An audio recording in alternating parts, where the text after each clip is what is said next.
خطبہ نمبر 45 آپ علیہ السلام کے خطبے کا ایک حصہ۔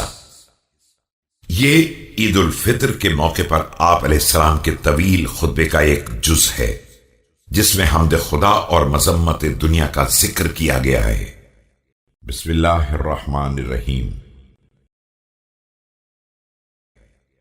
تمام تعریف اس اللہ کے لیے ہے جس کی رحمت سے مایوس نہیں ہوا جاتا اور جس کی نعمت سے کسی کا دامن خالی نہیں ہے۔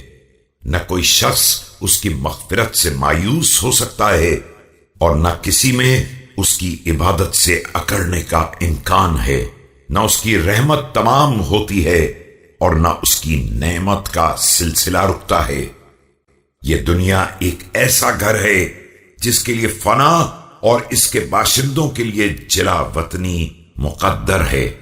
یہ دیکھنے میں شیریں اور سرسبز ہے جو اپنے طلبگار کی طرف تیزی سے بڑھتی ہے اور اس کے دل میں سما جاتی ہے۔ لہذا خبردار، اس سے کوچ کی تیاری کرو اور بہترین زاد راہ لے کر چلو۔ اس دنیا میں ضرورت سے زیادہ کا سوال نہ کرنا اور جتنے سے کام چل جائے اس سے زیادہ کا مطالبہ نہ کرنا۔